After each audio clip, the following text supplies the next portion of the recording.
সেটা হলো ঘরের সুখ তখনই হবে যখন আপনি বর্তমান সময়টা ভজনে কাটাবেন। আপনার বাইরে জগৎ জোড়া সুনাম, বাইরে আপনি বড় চেয়ারের অধিকারী, হাজার হাজার লোক আপনাকে মালা চন্দন প্রশংসা করে, অর্থাৎ আপনি বাইরে সুখী, ঘরে সুখী না। আর একজন ঘরে সুখী, বাইরে কোনো সুখ নেই। প্রকৃত সুখ কার? প্রশ্নটা আপনাদের কাছে, প্রকৃত সুখী কে? কেন জগৎ জোড়া সুনাম, আপনার বড় পদমর্যাদায় বসেছেন, সকলে মালা চন্দন প্রশংসা করে, বলে না, ঘরে যার সুখ নাই তার জগৎ জোড়া সুখ সুখ নয়। আপনি জগতের সবার কাছে সুখ সম্মানের পাত্র, বাড়ি গিয়ে দেখলেন ছেলে ড্রাগ আসক্ত হয়ে পড়ে আছে, সুখী হবেন? বাইরের সুখে সুখী হবেন? স্ত্রী বলছে তোমাকে ওই বসে বসে অন্ন দেওয়ার সময় আমার নেই, পারলে খেয়ে নাও, আমি আমার মতো। বাইরের হাজার কোটি সুখ আপনাকে সুখ দেবে না যদি ঘরে আপনি সুখী না হন। ঘর সুখ পাওয়ার উপায় কি? আজ আমরা বাইরে বেশ সুখী, এখন ঘুরে বেড়াই, মনে করি পরম সুখী, পরম আনন্দে আছে। ঘরের সুখ চাই। যার ঘরে সুখ নাই তার জগৎ জোড়া সুখ ব্যর্থ, বৃথা। ঘরে সুখ আসে কি করে তা জানা নাই। জানা আছে টাকা, অর্থ, বাড়ি, সম্মান। আমরা তাদেরকেই বুদ্ধিমান বলি। যে ঘরে সুখ খুঁজে পায়, ঘরকে সুখময় আনন্দময় করতে পারে, ইনি বুদ্ধিমান। অভাব থাকুক, কুড়ে ঘর থাকুক, কিন্তু যদি শান্তি থাকে ওটাই আপনার স্বর্গ। সেই ঘরের সুখ কি করে আসে শুনুন, খুব লক্ষ্য রেখে শুনুন। ঘরে সুখটা কি করে আসবে? জীবনে প্রকৃত প্রাপ্তি, ঐকান্তিক মঙ্গল, কল্যাণ কি করে আসবে? প্রকৃত বুদ্ধিমান কে? এজন্য প্রয়োজন ভগবত ভজন। ভজন বিনা, ভাগবত অনুভূতি বিনা, হরিকথা হরিনাম বিনা এ জীবনের শান্তি, মঙ্গল, কল্যাণ আসতে পারে না। কিন্তু একটা প্রশ্ন আপনাদের আসতে পারে, যিনি ভগবত চরণে সমর্পিত হয়ে শুদ্ধ সদাচারী হয়ে ভজন সাধন করছেন তিনিও কোটিপতি হন, আর যিনি ভগবানকে মানেন না তিনিও কোটিপতি হন। পার্থক্য কোথায়? আচ্ছা, যিনি ভগবানের চরণে সমর্পিত হয়ে ভজন জীবন, আরাধনাময় জীবন যাপন করেন, আর যিনি ভগবানের ভজনই গ্রহণ করেন না, ভগবত বিমুখ, ভজন বিমুখ, তার বাড়িতেও সোনা দানা টাকা পয়সা সুন্দরী আছে, যে ভজন করে তারও আছে। পার্থক্য কি? কেন ভজন করতে যাব? বোঝা যায় আমার কথাগুলি? একটু সহজ করে বলছি, আমরা বুঝতে হবে, অনুধাবন করতে হবে। আমি ভগবানের শরণ গ্রহণ করি, আমারও বিপদ আছে, অ্যাক্সিডেন্টে আমার পরিবারের কেউ মারা যায়, দুঃখ কষ্ট পায়, রোগ অসুখ হয়, যে ভজন করে না তারও হয়। ভজন করতে যাব কেন? কেন ভজন করব? ভগবানের শরণে চরণে শরণ না নিলেও কোটিপতি হই, শরণ নিলেও কোটিপতি হই। নেওয়াটার সার্থকতা কি? আমার বাড়িতে বিপদ আপদ অপমৃত্যু অ্যাক্সিডেন্ট আছে, যে কৃষ্ণ শরণ নেয় তারও আছে, নিতে যাব কেন?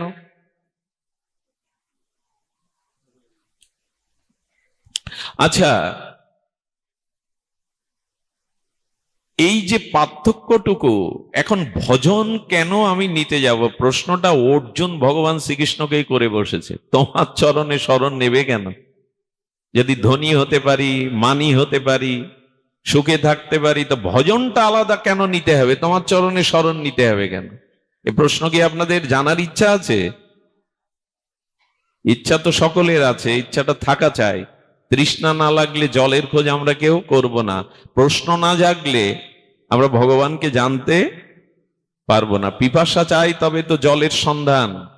জল সামনে আসলেও বলবেন পিপাসা লাগেনি, সরিয়ে যাও। পিপাসা চাই, শোনার আগ্রহ চাই। আরে ভোজন তো একদিন না করলেও বাঁচি, কিন্তু নিঃশ্বাস না নিলে বাঁচবেন একদিন। এবং ভজন একদিন, ভোজনটা 2 ঘন্টা পরে হোক, কিন্তু ভজনটা হোক, এটাই লাভ। 2 ঘন্টা না খেয়ে থাকলে কারো অসুবিধা হবে কি? না, আপনাদের বলছি না, কারো অসুবিধা হয় না, কিন্তু ভজন না করলে সময়টা, সৎচিন্তা না করলে সময়টা বৃথা যায়। একটু ধ্যান দিয়ে শুনুন। ভজন কেন করতে যাব, শ্রীকৃষ্ণ অর্জুনকে উত্তর দিচ্ছেন। প্রশ্নটা সুন্দর, তাই আনন্দ পেয়েছেন। উত্তর দিচ্ছেন, তুমি বিড়ালি দেখেছো? বিড়ালি আপনারা দেখেছেন? যে বিড়াল বাচ্চা পাড়ায় তাকে বলে বিড়ালি। বিড়ালি যখন ইঁদুর ধরে তখন ওর গা দিয়ে ওই সুসালো দাঁতের আঘাতে রক্ত ঝরতে থাকে, ছটপট করতে থাকে, একসময় মারাও যায়, যায় কিনা? আবার যখন ওই বিড়ালি তার বাচ্চাকে ওই একইভাবে ঘাড় মোটকে ধরে এক জায়গা থেকে আরেক জায়গায় নিয়ে যায়, তাকেও দেখেছেন নিশ্চয় কেউ না কেউ। তখন ওই সুসালো দাঁত একই মুখ দিয়ে ধরে, তো ওর গা দিয়ে রক্ত ঝরে, তো বাচ্চার গা দিয়ে ঝরে কি? ও ছটফট করে কি মৃত্যু যন্ত্রণায়? ইঁদুরটা যেমন করে। ইঁদুরটা যেমন প্রাণ চলে যায়, ওর প্রাণ সংহার করে নেয় বিড়ালি, বাচ্চাটারও তাই যায় নাকি?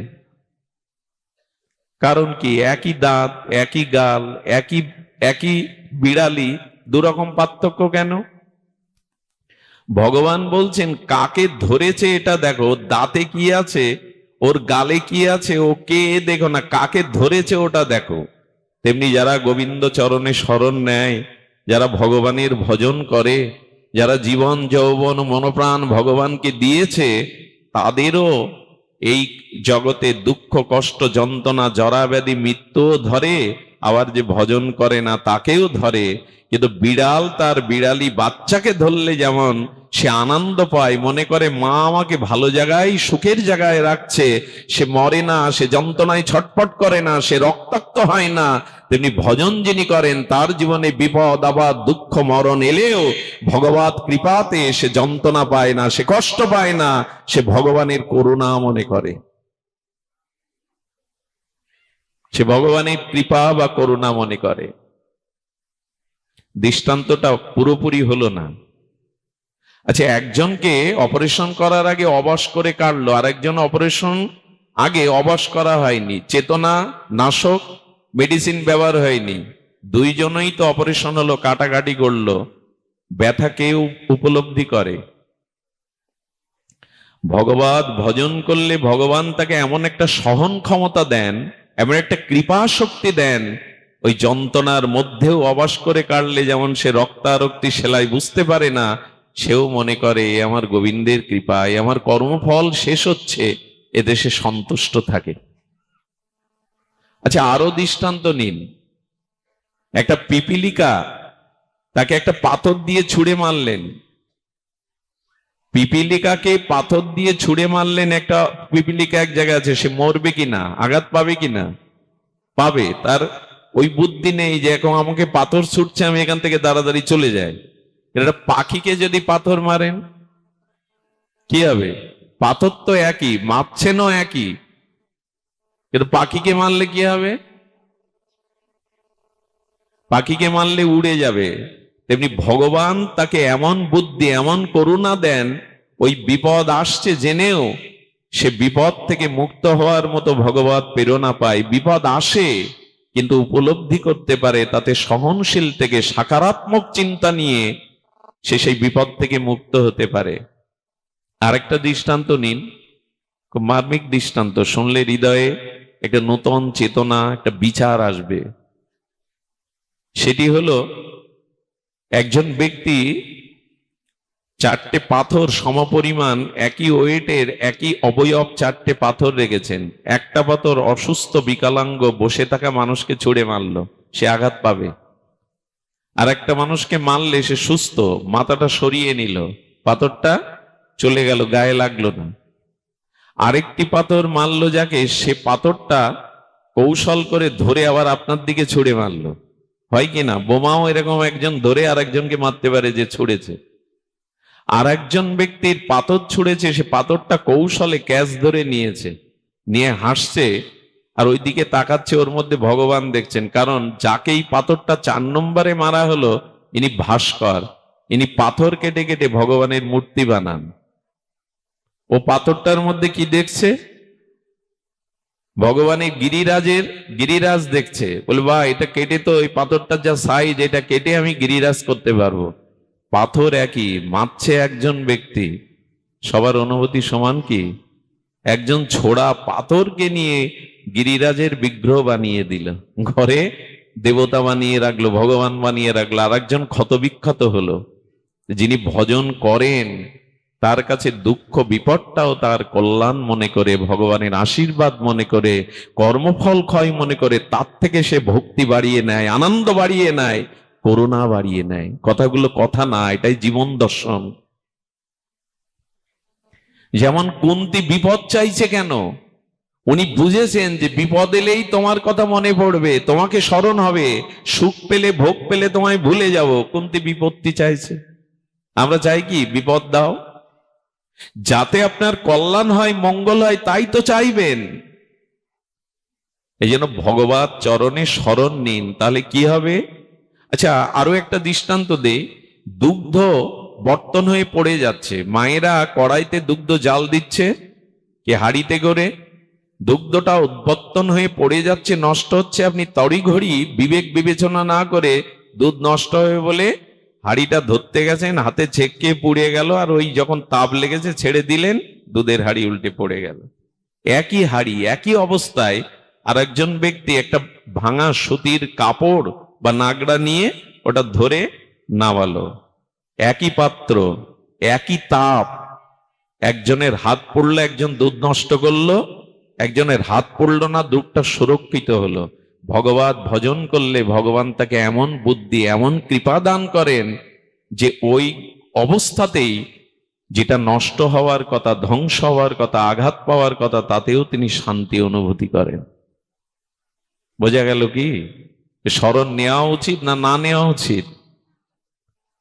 না নিলে ওই মানসিক রোগগ্রস্ত হয়ে আমার হলো না, আমার এটা হলো না, আমার ওটা হলো না, ভগবান আমার দিকে কৃপা করে না, যত বিপদ আমার, যত সব আমার, এই বলতে বলতে মানসিক রোগগ্রস্ত হয়ে শেষ হয়ে যান।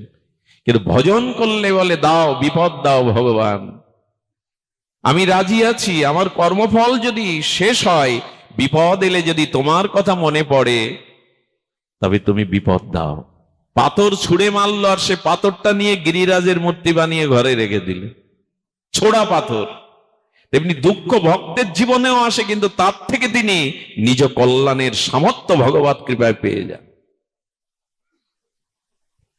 কিন্তু ভজন আমরা করছি বটে, এটি ভজনে কল্যাণ আসবে কি করে? আসবে ভগবত কৃপায়। ভগবানই বুদ্ধি চোখ দান করবেন। এই বুদ্ধির দ্বারা আপনি সত্যকে, অমৃতকে, ভজনকে জীবনে গ্রহণ করে মঙ্গলের অধিকারী হবেন। আমি ঘরের সুখের সন্ধানের কথা বলছিলাম, কি করে আসে শুনুন। সময় অল্প, আমরা সার সংক্ষিপ্ত সংকেত বিষয়গুলোই শুধু তুলে ধরি। আমি আগেও বলেছি, আপনাদের বহুবার শুনিয়েছি, এই তল্লাটের যদি আপনি সেরা ধনীমানি হন, এই তল্লাটের না, আপনি একটা বিভাগের যদি প্রধান হন, আপনি দেশের যদি রাষ্ট্রনায়ক হন, আপনি সমগ্র বিশ্বের যদি প্রভুত্ব আর চক্রবর্তী সম্রাট হন, শুধু পৃথিবী না, আপনি যদি দেবরাজ ইন্দ্রের পদেও বসেন, স্বর্গের দেবরাজ ইন্দ্র, আপনি যদি ব্রহ্মারও পদ পান, আমি লিখে দিতে পারি, সুখী হতে পাবেন না, শান্তি পাবেন না, যতদিন ভগবত ভজনে ব্রতী না হবেন আপনি। প্রমাণ নিন। এই গ্রামের শ্রেষ্ঠ ধনী যিনি, তার বাড়ি যান, ভজন না করলে তিনি সুখে আছেন এমন নাই। ঘরে তাকিয়ে দেখুন, শান্তি নাই। টাকা হলেই শান্তি হবে এ কথা বিশ্বাস করি না। আচ্ছা, যিনি রাষ্ট্রনায়ক, সবসময় সেও কি শান্তি পায় জীবনে? যিনি প্রধানমন্ত্রী, রাষ্ট্রপতি, তিনি শান্তি পান? মাঝে মাঝে তাদের পলায়ন করতে হয়, ফাঁসিতে ঝুলতে হয়, বদনাম নিতে হয়। আচ্ছা, দেবরাজ ইন্দ্র হলেও কি সুখ আছে? মাঝে মাঝে দেবরাজ ইন্দ্র এমন কর্ম করেন যে অভিশপ্ত হয়ে স্বর্গরাজ্য থেকে তাকে তাড়িয়ে দেয় অসুররা। ব্রহ্মারও মৃত্যু আছে, ব্রহ্মা একদমই শেষ হয়ে যায়। একমাত্র প্রকৃত কল্যাণ যদি ভগবত ভজনে ব্রতী হতে পারেন। সুখ ভগবান ছাড়া, শান্তি ভগবান ছাড়া আসে না, আসবে না। এই জন্য ভগবত ভজন প্রয়োজন। এই ভজনহীন জীবন অসতির জীবন। আর ভজনময় জীবন সতীর জীবন। দেখবেন সতী কুশ্রী হোক, সুশ্রী না হোক, কিন্তু যে সতী সে নিজেও শান্তি পায়, তার পতি দেবতাকেও জীবনে শান্তি দেয়। কিন্তু যিনি অসতী, তিনি যতই সুন্দরী হন, মনোরমা হন, তিনি নিজেও কখনো সুখ পান না, অন্য পুরুষকেও কখনো সুখী করতে পারে না। ভজন জীবনটা সতীর জীবন, আর ভজনহীন জীবন অসতীর জীবন। ভাগবত বলছেন ভজনে কল্যাণটা কি, মঙ্গলটা কি, এটাই অনুধাবন করতে হবে। ঘরের সুখের কথা আপনাদের জানাচ্ছিলাম, বাইরে সুখ সুখ নয়, ঘরের সুখটি সুখ। সেই সুখ কি করে আসবে? আপনারা জানেন, আপনি পূর্বজন্মের কোন পূর্ণ, খুব ধ্যান দিতে হবে, কথাটি হৃদয়ে লিখে নিন। কিছু কিছু কথা আছে হৃদয়ে বাঁধিয়ে রাখতে হয়। চলার পথটা খুব আপনার সুগম হবে, নিষ্কণ্টক হবে, আপনি লক্ষ্যে পৌঁছাতে পারবেন। দেখুন, ভগবান বলছে যারা দান, ধ্যান, তীর্থযাত্রা, অন্নদান, বস্ত্রদান, গৃহদান, অসুস্থকে ঔষধ দান, কন্যাদায়গ্রস্ত পিতাকে সহযোগিতা করা ইত্যাদি তীর্থযাত্রা যাগযজ্ঞ করলে পুণ্য হয়। আর এই পুণ্য অধিক সঞ্চয় হলে মানুষ ধনী হয়, মান পায়, জাগতিক সুখ পায়। আছে না, গীতায় বলা আছে যে এ জন্মে পুণ্য সঞ্চয় করে তাকে আমি ধনীর গৃহে পাঠাই, তাকে যোগীর গৃহে পাঠাই না? তার মানে আপনি এই জগতে যে সুস্থ শরীর পেয়েছেন, এটা পূর্বজন্মের পূর্ণকৃত ফল। খুব ধ্যান দিতে হবে। আপনি যে সুন্দর রূপ যৌবন পেয়েছেন, নিরোগ শরীর পেয়েছেন, এটা কিসের দান? কেউ বিকলাঙ্গ, কেউ বা একটি অঙ্গ নাই, অঙ্গহীন, কেউ জরাব্যাধিগ্রস্ত, আপনি সবল আর পূর্ণ অবয়ব, পূর্ণ সুস্থ শরীর পেয়েছেন, এটা পূর্ণ করেছিলেন, তার দান। আচ্ছা, আপনি ধনী হয়েছেন, মানী হয়েছেন, আপনি সুন্দর হয়েছেন, রূপবান হয়েছেন, রূপবতী হয়েছেন, সব কিছু পূর্ণকৃত রাশি জমা ছিল, তার জন্য পেয়েছেন। এই জগতে একজন হাত পাতে ভিক্ষা চায়, আর একজন ওপর থেকে উপরের হাত দিয়ে ভিক্ষা দেয়। এ দুজনের প্রাক্তন পুণ্য কর্মের ফল। যা কিছু আমরা পাচ্ছি আমাদের পূর্ব কর্ম ফল। আমি কুল গাছ রোপণ করেছি, ওর থেকে আম পাবো না। আমি কাটা গাছ লাগিয়েছি, ওর থেকে গোলাপ ফুল পাবো না, কাটাই পাবো। তেমনি আমি যা যা কর্ম করেছি সেই কর্মের পুণ্যকৃত, সেই কর্মের পূর্ণ ফলই পাচ্ছি। আজ আপনি ধনী হয়েছেন, বড় লোক হয়েছেন, সম্মানের অধিকারী হয়েছেন, রূপবান রূপবতী হয়েছেন, সুস্বাস্থ্যের অধিকারী হয়েছেন, আপদ বিপদ কম, সব পূর্ণ ফলের দ্বারা পেয়েছেন। এখন আপনাদের কাছে প্রশ্ন, আজকের অনুষ্ঠানের, আজকের ভাগবতের একটি সার প্রশ্ন, সার জিজ্ঞাসা, সার উত্তর। আপনার জীবনে পুণ্য বড় না বর্তমান আপনি সময়টা ভজনে কি অভজনে কাটাচ্ছেন? অর্থাৎ আপনার পুণ্য বড় না বর্তমান যে কর্ম করছেন সেটা বড়? খুব চিন্তা করে উত্তর দিতে হবে। পুণ্যের দ্বারাই আপনি সব পেয়েছেন, তো সেই পূর্বকৃত পূর্ণ রাশির দ্বারা যা পেয়েছেন পূর্ণ বড় না বর্তমান সময়টা আপনি যে কর্ম করছেন সেটা বড়? একটু লক্ষ্য করুন, রূপ পেয়েছি আমি, পুণ্য ছিল, সুন্দর রূপ পেয়েছি, কিন্তু সেই রূপ পেয়ে বর্তমান যদি আপনি সৎ সুন্দর কর্ম, ভগবত আরাধনা, জ্ঞান, ভক্তি অর্জন না করেন, ওই রূপ যেমন আপনার জীবনে সর্বনাশ ডেকে আনবে, অন্যজনেরও সর্বনাশের কারণ হবে ওই রূপ। বোঝা গেল কথা? পুণ্যের দ্বারা রূপ পেয়েছেন, অথচ বর্তমানে ভগবত ভজন, জ্ঞান, ভক্তি, ভালো কর্ম করছেন না বর্তমান সময়টা, তাতে ওই রূপ যেমন নিজের সর্বনাশ করবে, অন্যকেও সর্বনাশ করাবে। আচ্ছা, আপনি টাকা পেয়েছেন, ধনী হয়েছেন পুণ্যকর্মের দ্বারা, সেই ধন যদি উদারতার দ্বারা সমাজে মঙ্গল কাজে, ভগবত কাজে, গুরু বৈষ্ণবের সেবায়, মহৎ কাজে না লাগান, ওই ধনই আপনার অহংকারের পতনের কারণ হয়ে দাঁড়াবে। গত পুণ্য বড় না বর্তমান কর্ম বড়? আবার বলছি আপনাদের, কোনটা বড়? বর্তমান সময়টা আপনি কি কর্ম করছেন তাই বড়। কি মার্মিক কথা আমাদের দার্শনিকরা আলোচনা করেছেন। আচ্ছা, আপনি পাণ্ডিত্য, আপনি বহু শাস্ত্রের ব্যুৎপত্তিগত জ্ঞান অর্জন করে আপনি বড় পণ্ডিত, বড় বক্তা, কিন্তু এই বক্তার আসনে বসে মানুষের সম্মান পেয়ে বর্তমান কাজটা ভজন না করে হেলায় ওই সম্মানে ভাসিয়ে দিচ্ছেন। এই পাণ্ডিত্যই আপনার নরকের কারণ হবে, এই সম্মান আপনার পতনের কারণ হবে। তার মানে পুণ্য কর্ম যাই থাক অতীতে, বর্তমান কর্ম যদি আপনি ভগবতময়, জ্ঞানময়, ধর্মময় না করেন, আপনার ওই পুণ্যই আপনার সর্বনাশের কারণ। আমরা পেলে মনে করি হ্যাঁ খুব ভালো আছি, কিন্তু বর্তমান কর্ম যদি ভালো না করেন, যে একটা দৃষ্টান্ত দেই, পুরনো পুণ্য ফলটা হলো লোহা আর বর্তমান সৎকর্মটা হলো কাঠ। আচ্ছা, আপনি 10 গ্রাম থেকে 10 মণ লোহা জলে ভাসাতে পারবেন নদীতে, পুকুরে?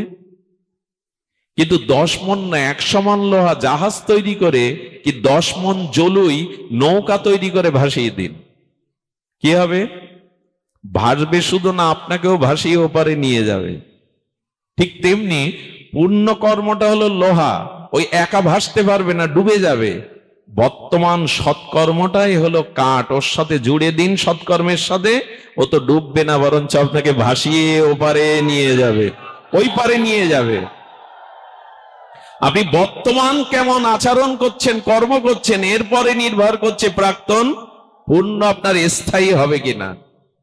আচ্ছা, আপনি অনেক আয় করেছেন, ব্যাংক ব্যালেন্স জমি জমা করেছেন, করে বলছেন এবার আর বসে খাবো, এ কথা আপনার মানায়, কারণ আপনার ধন সম্পত্তি সঞ্চয় আছে, আপনি বসে খেতে পারবেন। কিন্তু যার কিছুই নেই, হতচ্ছাড়া ভিখারি, সে যদি ওর মতো বলে বসে খাবো, কি হয় তার?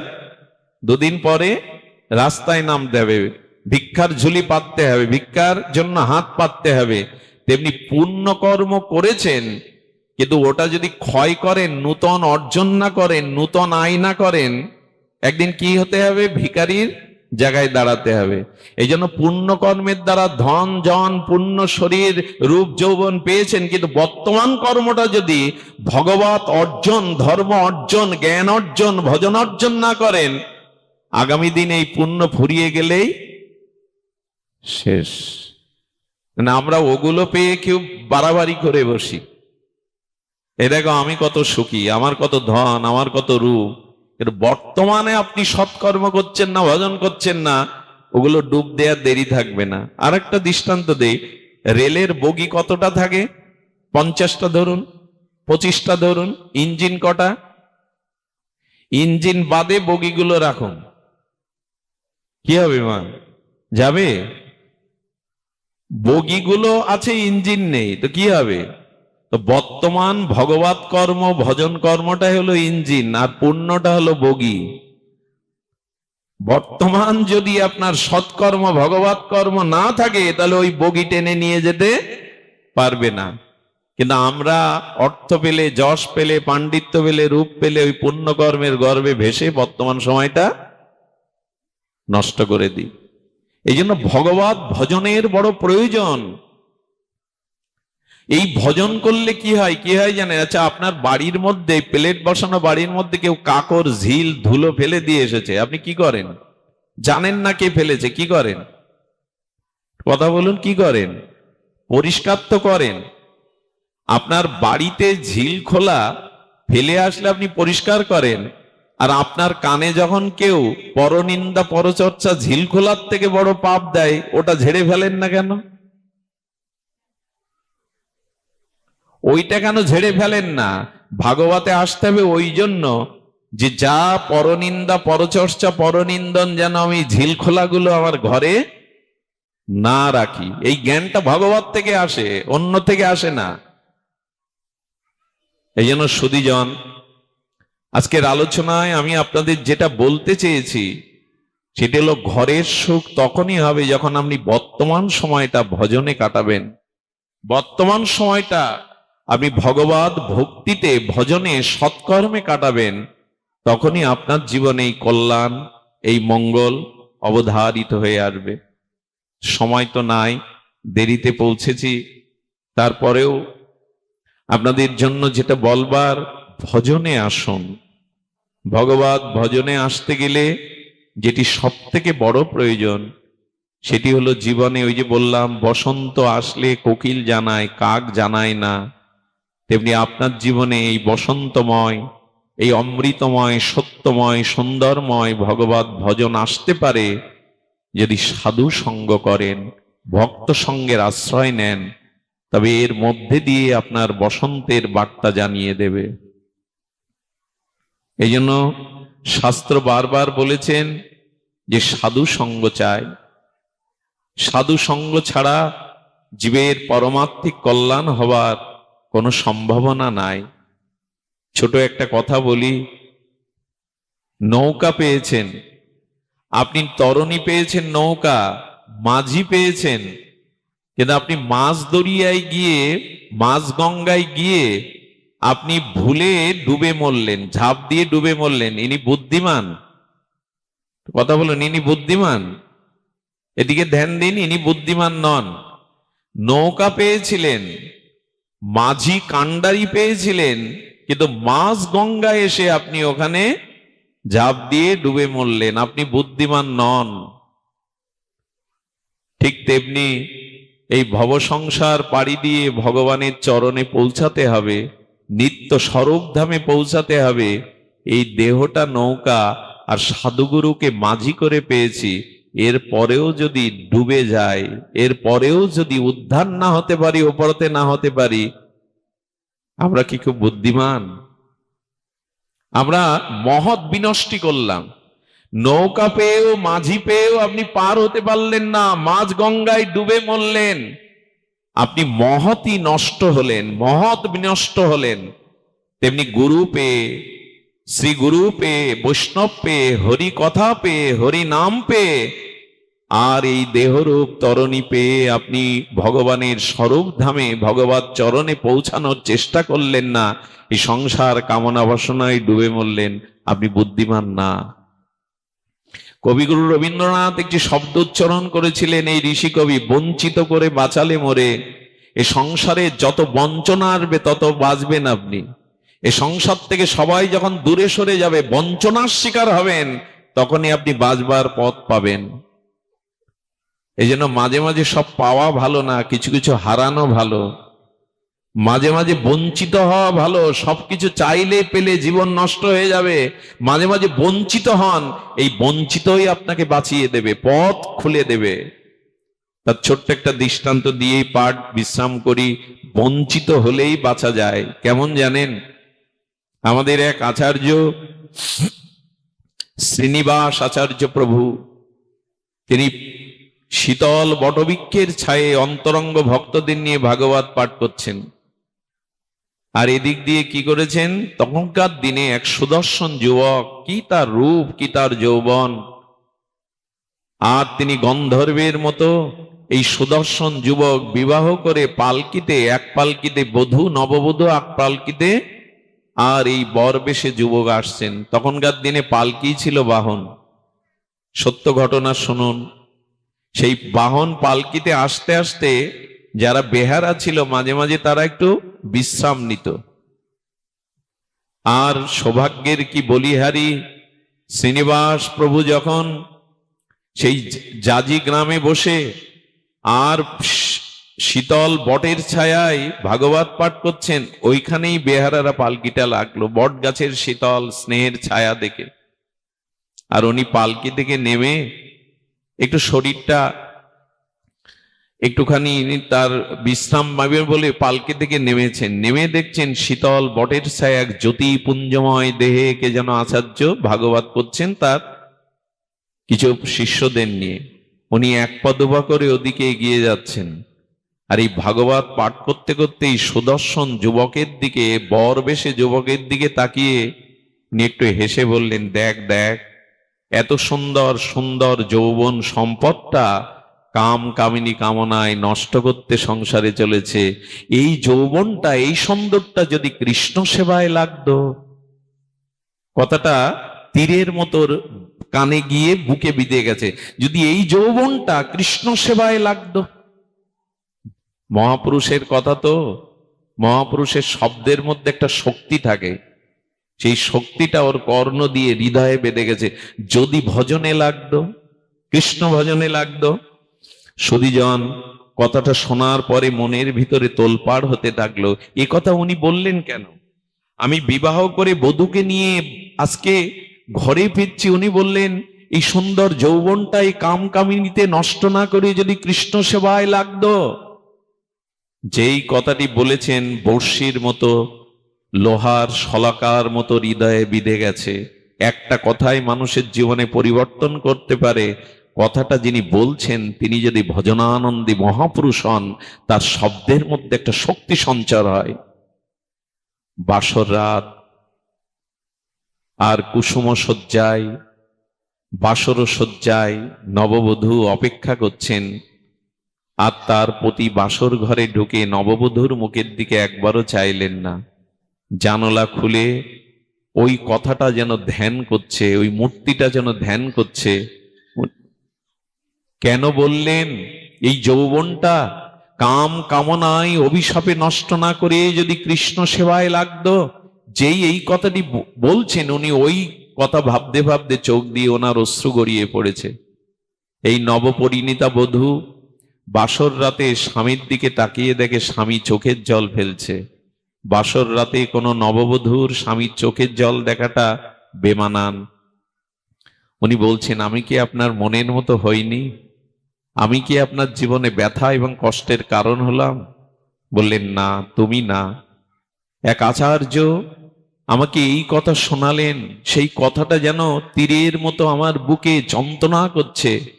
আমি আমার এই যৌবনটা, এই সৌন্দর্যটা আমি কাম কামনার অভিশাপে বিনষ্ট না করে যদি কৃষ্ণ সেবায় লাগাতাম।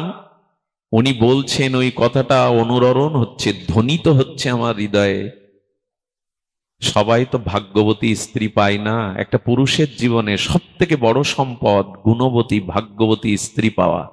একটা পুরুষের জীবনে রাস মর্যাদাও বড় পদ নয়, ঐশ্বর্য বড় প্রাপ্তি নেই, যদি গুণবতী একজন স্ত্রী পান, সহধর্মিণী পান। উনি ওনার স্বামীর হাতটা জড়িয়ে ধরে বললেন, আপনার মন বাসর ঘরে নাই, মন আছে ওই আচার্যের চরণে। আমি জোর করে কাউকে পেতে চাই না, আপনাকে এই মুহূর্তে আমি মুক্ত করে দিলাম। আপনি গুরুদেবের চরণে যান, তিনি যে নির্দেশ দেন সেভাবে জীবন গঠন করুন। তবে হ্যাঁ, আমি আপনার প্রতীক্ষায় থাকলাম। এ কথা সবাই বলতে পারে? আহা, যার ঘরে এমন গুণবতী ত্যাগ বৈরাগ্যিনী স্ত্রী আছে, তার জীবন ধন্য। অন্য কিছুর প্রয়োজন জগতে তার নাই। তার সমস্ত মাধুর্যের, তার সমস্ত এই জীবন ধন্য করা সম্পদই হলো তার স্ত্রী। উনি দৌড়ে গেলেন সেই জাজি গ্রামে, গিয়ে সেই মহানুভবের আশ্রমের দেখলেন দুয়ার খোলা। এত রাত্রে দুয়ার খোলা কেন? প্রদীপ জ্বালিয়ে দুয়ারের দিকে তাকিয়ে আছে। দুয়ারে দাঁড়ানো এই সদ্য বিবাহিত বাসর ঘর থেকে ছুটে যাওয়া যুবককে বললেন, দুয়ার খোলা আছে, ভেতরে এসো। গুরু গম্ভীর কণ্ঠস্বর পেয়ে ভেতরে গিয়ে বললেন, আমি তোমার প্রতীক্ষায় ছিলাম, আমি জানি তুমি আসবে। এরা তো সাধারণ না, ইনি শ্রীনিবাস আচার্য প্রভু, মহাপ্রভুর দ্বিতীয় কলেবর। আমি তোমার প্রতীক্ষায় ছিলাম। পরের দিন দীক্ষা দিলেন, সেবা দিলেন। গুরুদেবের সেবা 1 বছর ধরে প্রাণ ঢালা সেবা করতে লাগলো। সাথী এলো ঠাকুর নরোত্তম। ইনি পরবর্তীতে আমাদের ইনি ছিলেন রামচন্দ্র কবিরাজ। যে যুবকের কথা বলছি না, ইনি রামচন্দ্র। নরোত্তম সঙ্গমাগে রামচন্দ্র সঙ্গমাগে নরোত্তম দাস। এই যে পদ্মা গান, ইনি সেই রামচন্দ্র কবিরাজ নামে অভিহিত হয়েছিলেন। 1 বছর পর গুরুদেব বলে, কিরে প্রাণ ঢালা সেবা করিস, বাড়িতে যে সে বাসর ঘরে বধূকে রেখে এলি তার কথা মনে নাই?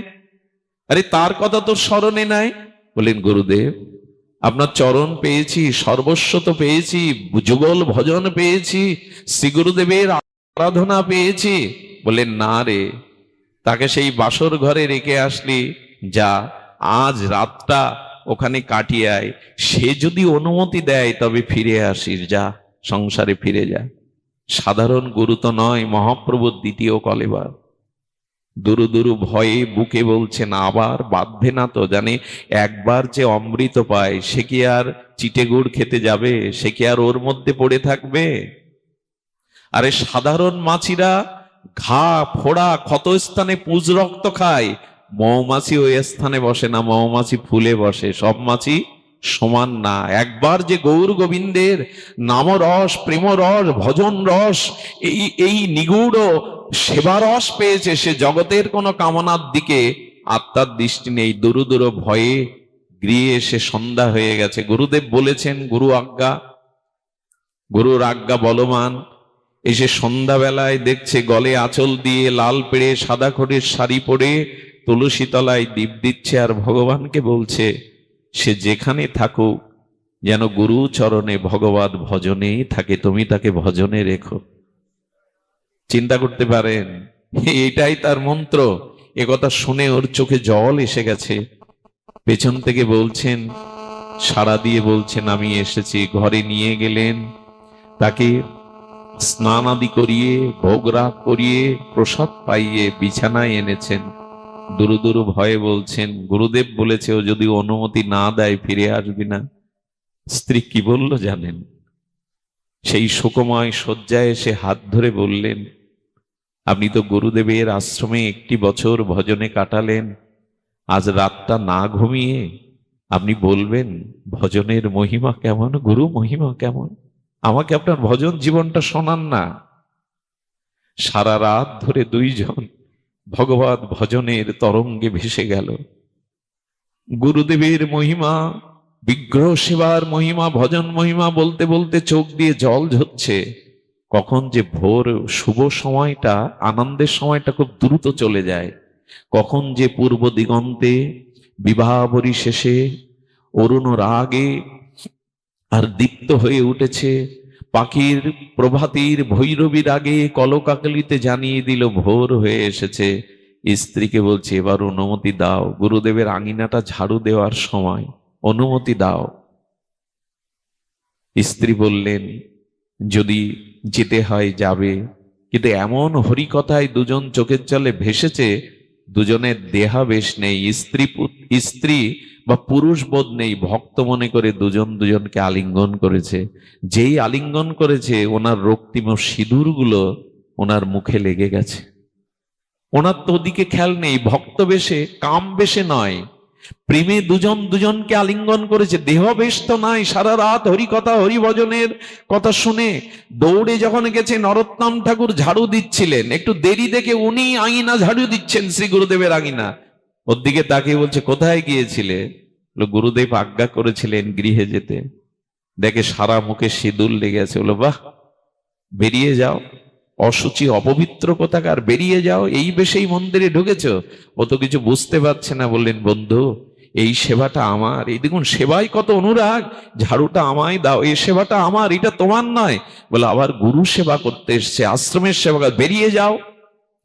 যদি তুমি আমার কথা না শোনে ঝাড়ু দিয়ে পিটিয়ে, বন্ধু তো দেখছে মনে হয় অপবিত্র, হ্যাঁ সঙ্গ করে এসছে, এই অপবিত্র ভেবে যখন যাচ্ছে না, বারবার অনুরোধ করছে ঝাড়ুটা দাও, এই সেবা কার্যটি আমার। ঝাড়ু দিয়ে পিঠে দুটো বাড়ি মেরেছে।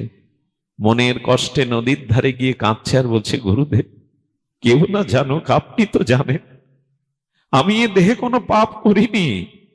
আমি সারা রাত তাকে নিয়ে গুরু মহিমা ভজন মহিমা বলেছি, আমার মধ্যে বিন্দু মাত্র পাপ স্পর্শ করিনি। তবে আমিও যাব না, এখানেই জল অন্ন ত্যাগ করে মরে থাকবো যদি তুমি না ডাকো। নরোত্তম ঠাকুর ঝাড়ু দিয়ে তার শ্রী গুরুদেবকে জাগাতে গেছে। কাউকে জাগাতে গেলে চরণে হাত দিয়ে জাগাতে হয়, এটাই নিয়ম ছিল। চরণে হাত দিয়ে যখন জাগাতে গেছে, যখন কাপড়টা তুলতে যাবে তখন পিঠের দিকে হাত দিলে বলছে বড় ব্যথা, হাত দিস না। শ্রীনিবাস আচার্য প্রভু বলছেন বড় ব্যথা, পিঠে হাত দিস না। উঠেই দেখে ঝাঁটোয়ার কাঠিগুলো বিদ্ধ হয়ে আছে শ্রীনিবাস আচার্যের মুখে। বলে প্রভু, কে আপনাকে এভাবে মারলো? কে ব্যথা দিল? গুরুদেব বলছেন একটু আগে তো তুই পেটালি আমায়। আমি তো পিটিয়েছি রামচন্দ্রকে, অশুদ্ধ শরীর নিয়ে আশ্রমে এসেছিল, আমি তো আপনাকে মারিনি। একটা কথা বলি, ভগবানের কোন প্রিয় ভক্তকে আঘাত করবেন না, ওই আঘাতটা ভগবানের বুকে গিয়ে লাগে। ভগবান হলো ভক্তাধীন। একটি সন্তান আঘাত পেলে যেমন মায়ের বুকে সেই আঘাতটা ফিরে আসে, ভক্তকে আঘাত করলে আঘাতটা এই জন্য ভগবান বলছেন, আমাকে যে আঘাত করে আমি ক্ষমাময়, ক্ষমা করি দিই। আমার ভক্তকে যে আঘাত করে তাকে আমি ক্ষমা করি না। এই জন্য শ্রীগুরুগত প্রাণ, না হলে বাসর রাত্রে সুন্দরী বধূকে ছেড়ে গুরু সেবা করতে আসে। ওর আঘাতটা লেগেছে, কাকে মেরেছি সরে? সারা রাত ভগবত ভজন করে ভোরবেলা প্রেমময় ভাবে দুজন পবিত্র এই ভজনানন্দে আলিঙ্গন করেছে। ওর কোনো পাপ দেহাবেশ কাম ছিল না, কাকে মেরেছিস তুই? ভুল বুঝতে পেরে দৌড়ে গেলেন, নরোত্তম চরণে লুটিয়ে পড়ে। সারা রাত স্ত্রীকে পেয়ে যারা ভজন কথা বলে প্রেম আলিঙ্গন দেয়, আমি অপরাধ করেছি, ক্ষমা করে দাও, চরণে লুটিয়ে পড়লেন। ডেকে আনলেন আশ্রমে, মনে করলেন এই হাতে আমি গুরুদেবকে ঝাড়ু পেটা করেছি, এই হাত রাখবো না। উনি সন্ধ্যাবেলায় ঘরে দৌড় দিয়ে আগুন জ্বেলেছে, যে হাত দিয়ে আমি ভক্তকে পিটিয়েছি এই হাত। দেখুন, পাপ করুন, কোন ভুল করুন, অপরাধ করুন, এটা দোষের না, কিন্তু পাপ করে যদি অনুশোচনা না আসে, হৃদয়ে ব্যথা নয়, কেন ওকে এই কথাটি বললাম, কেন পাপ করলাম, এই অনুশোচনাটা আসলেই পাপ দূর হয়ে যায়। পাপ করার থেকে পাপ করে অনুশোচনা না করা আরো বড় মহাপাপ। অনুশোচনা যদি আসে, জানবেন বিবেক আছে আপনার, এখনো বিবেক নষ্ট হয়নি, ফেরার পথ আছে। এই জন্য উনি অনুশোচনায় দগ্ধীভূত হয়ে হাতটা পোড়াতে গেছেন আগুনে। গুরুদেব দরজায় নক করে বলছেন, এদেশে আমি থাকবো না, এদেশে বিচার নেই। একজন সকালে ঝাড়ু পিটা করে আর রাতে একজন হাত পোড়ায়। ওরে, এও কি বুঝিস না, তোর হাত পুড়লে আমার হাত পুড়বে, ব্যথাটা আমার কাছে আসবে। এই হলো শ্রী গুরুদেব। আমাদের এই নোয়াখালীর ডাক্তার রাধা গোবিন্দনাথ 3 লক্ষ নাম করতেন, ছিলেন শিক্ষানবিশ, আর তিনি তার গিরিধারী সেবা করতেন। একজন সেবককে রেখে উনি কলকাতায় গেছেন। হঠাৎ করে সকালে দেখে বাম চোখটা ফুলে গেছে, আঘাত লাগলে যেমন ফুলে যায়, রক্ত জমে গেছে। উনি টেলিগ্রাম করলেন, তখন তো মোবাইল নাই, বললেন আজ সকালে তার গিরিধারী সেবা করতে গিয়ে হাত থেকে পড়ে গিয়ে বাম চোখের কোনায় আঘাত লেগেছে, সেই আঘাতটা ওনার ফুটে উঠেছে। এই হলো গুরুগত প্রাণ, এই হলো ভগবৎগত প্রাণ। এই জন্য গুরুদেব বললেন, পোড়াস না হাত, ও হাতটা তো আমার পড়বে।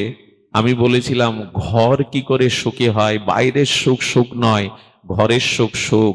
সেটা মহানম্রত ব্রহ্মচারী বললেন, ইটের পরে ইট দিও না, মাঝখানে সিমেন্ট দাও, না হলে দাঁড়াবে না। আর এই সবজি রান্না করো, একটুখানি লবণের অভাবে ওটা আস্বাদ্য হবে না, লবণ দাও। মাঝখানে ইটের মাঝখানে সিমেন্ট দাও, না হলে দাঁড়াবে না। তেমনি যে ঘরে ভজন নাই, গুরু ভজন, গোবিন্দ ভজন, হরি নাম, বৈষ্ণব সেবা নাই, সে ঘর কখনো শান্তির হতে পারে না, সে ঘর কখনো সুখের হতে পারে না। আসুন আমরা এখান থেকে যা সংগ্রহ করি, অর্জন করি, আয় করি, সেটা যেন ঘরে নিয়ে যায়, ঘরে নিয়ে সবার মধ্যেই এই চেতনা জাগানোর চেষ্টা করি। কারণ বাইরের শান্তি শান্তি নয়, ঘরের শান্তি শান্তি। গতকাল মহাশিবরাত্রি, গোস্বামী মতে ব্রত গেল। গতকাল ছিল প্রায়ত এই ভারত ভূখণ্ডে নয়, এই ব্রহ্মাণ্ডে এমন বৈষ্ণব সেবার মূর্তি আর আসেনি, এমন ত্যাগ বৈরাগ্য নামনিষ্ঠ, নিতাই কৃপানিষ্ঠ, করুণানিষ্ঠ আর আসেনি। গতকালই ছিল প্রাতঃস্মরণীয় বন্দনীয় চরণ অষ্টতর শ্রী ছিল মুরারিমোহন দাস বাবাজি মহারাজের আবির্ভাব তিথি। তারই শিষ্যগণ আজ ভোগরাগ করলেন। আজ মহাপ্রভুর ভোগরাগের অন্তে আপনারা এখন প্রসাদ পাবেন।